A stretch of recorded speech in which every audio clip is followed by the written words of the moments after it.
Bom dia, queridos irmãos e amigos. É um prazer estar com você nesta manhã para meditarmos juntos um pouco na palavra de Deus e ganharmos fortalecimento para a nossa fé. Estamos falando sobre a formação da igreja. Esse tempo foi um tempo muito importante como exemplo e referencial para a igreja nos dias de hoje. A disposição destes irmãos, a disposição dos líderes, aquilo que eles estavam tendo como referência da verdade do Evangelho. É interessante nós percebermos isso.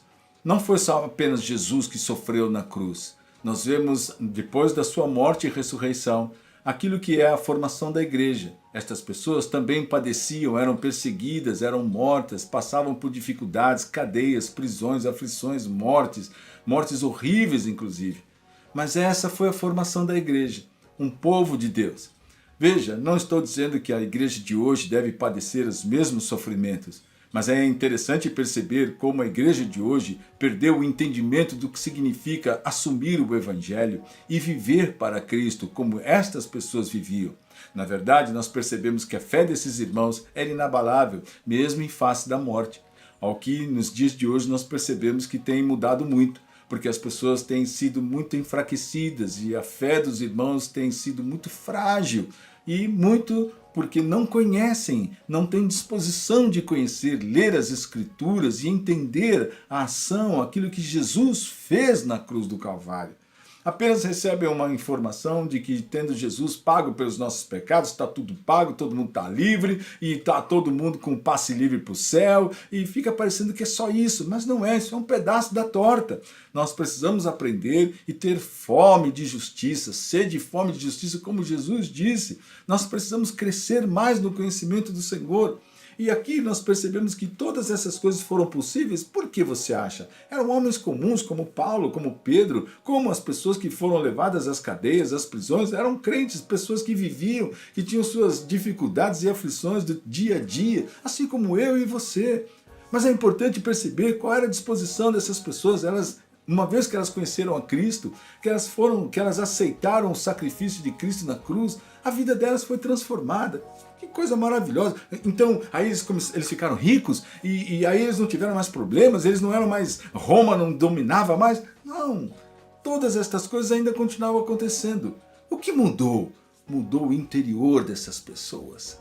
Mudou as prioridades, os valores, o entendimento da vida. Sim, tinham família, cuidavam dos filhos, trabalhavam, se divertiam, tinham as festas, todas essas coisas normais. Só que a sua disposição de vida não era exatamente algo para si mesmo, para o ego, daquilo que tem sido pregado de forma tão forte nos dias de hoje. Ouça, perceba que tudo que está ao seu redor estimula você para você mesmo. Estimula realmente a sua vida a servir os seus próprios princípios e os seus próprios desejos. Por isso as pessoas estão tão ofendidas, porque elas não se abrem, elas não entendem realmente o que é amar a Deus sobre todas as coisas, ao próximo como a ti mesmo, o perdão, a graça, a compaixão, misericórdia. Tudo passa exatamente por aquilo que é eu concordar ou não concordar. É o que eu quero que é importante. E nós precisamos avaliar isso. Ouça, você cristão, você que tem desejo de viver a eternidade com o Senhor, você que quer cada vez mais conhecer a Cristo, é necessário que você abra o seu coração para Ele. Não é a religião que salva, não é homem que salva, não é nem tampouco as suas boas atitudes, as suas boas ações, porque é o que está escrito na palavra, a salvação vem pela fé, através da graça, pela graça através da fé, é através do amor de Cristo que nós somos salvos, não é pelo que nós fazemos, mas pelo que Jesus fez, é de graça. Então, como é importante você se apropriar disso na sua vida e começar a entender realmente o que isso significa. Mas isso você só vai perceber investigando. Investigando o que as pessoas, sabendo quem pode te falar. Não, investigando a palavra. Ter a curiosidade. Você lê um livro, você vê um filme, você vê alguma coisa, você tem que aprender na escola. Por que você não teria que aprender na palavra? Esta vida não é comum. Esta vida não é uma vida qualquer, não é de qualquer maneira, ela foi comprada por preço de sangue.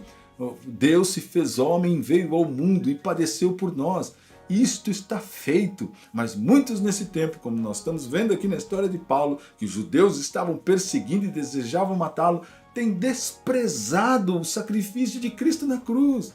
Não querem, não aceitam, não se importam, desprezam mesmo, rejeitam, imagina, isso é bobagem, tudo isso é besteira. Só que não entendem realmente que todas as coisas estão se cumprindo de acordo com o que está escrito no Santo Livro. Todas as coisas estão se cumprindo. Deus diz nessa palavra, quem?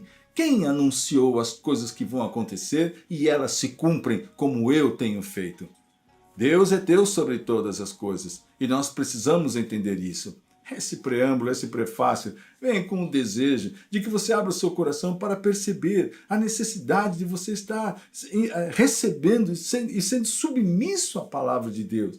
E cuidado, não, as coisas que têm sido faladas, muitas vezes parece que são contra, dentro da própria igreja, são contra a palavra. Como se a dedicação a Deus e o serviço ao Senhor possam tirar qualidade de vida, alegria, família, filhos, casamento.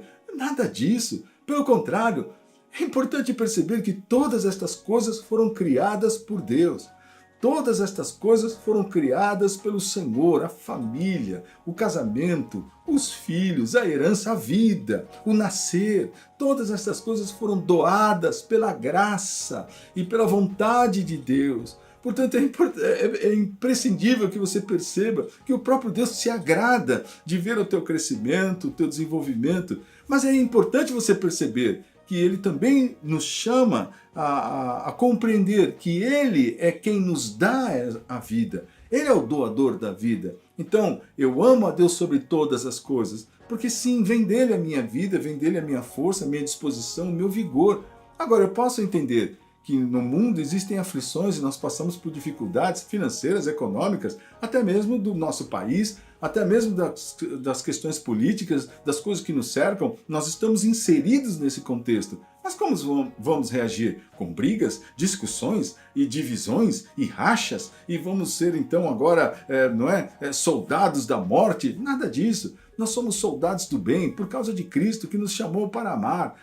Mas isso não significa nós perdermos identidade, mas significa realmente nós percebermos o que é importante e o que não é importante. Percebemos, por exemplo, que os sinais e o curso desse mundo vai seguir segundo o propósito de Deus.